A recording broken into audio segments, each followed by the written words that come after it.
Hi అండి, అందరు ఎలా ఉన్నారు? చూస్తున్నారు కదా, పనస గింజలు భలే ఉంటాయండి.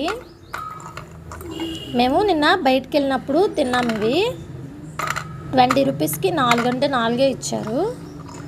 సో మేము ఆ తొనలన్నీ తినేసి ఇలా గింజలు ఇంటికి తెచ్చుకున్నాం అనమాట.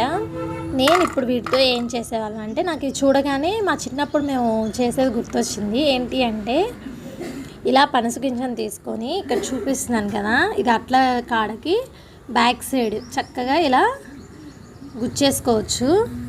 కనిపిస్తుంది కదా, అట్ల కాడకి ఇట్లా చక్కగా బ్యాక్ సైడ్ గట్టిగా అది కదలకుండా ఇలా గుచ్చేసుకోవడమే. ఇలా గుచ్చేసుకొని పుల్లలు పొయ్యి లేదా స్టవ్ మీద కానీ కాల్చుకుని తింటే ఆ టేస్ట్ ఉంటుంది, భలే ఉంటుందండి. ఇప్పుడు మీకు ఇది కాల్చి చూపిస్తాను. ఇప్పుడు నేను స్టవ్ మీద అయితే దీన్ని చక్కగా కాల్చేస్తున్నాను. బాగా కాల్చేసుకోవాలి. ఇక్కడ చూస్తున్నారు కదా, కాలిపోయింది. ఇంకా మనం స్టవ్ ఆఫ్ చేసుకొని దీన్ని తీసేయడమే. జాగ్రత్తగా, ఇది కాలుతుంది, జాగ్రత్తగా మనం దీన్ని సపరేట్ చేయాలి. ఊదుకుంటూ, చూసారా ఎంత బాగా ఉందో, ఉడికిపోయింది. ఇప్పుడు పొట్టు అనేది ఇట్లా దానికి అదే వచ్చేస్తుంది. చూస్తున్నారు కదా, నాకైతే చేయి కాలుతుంది.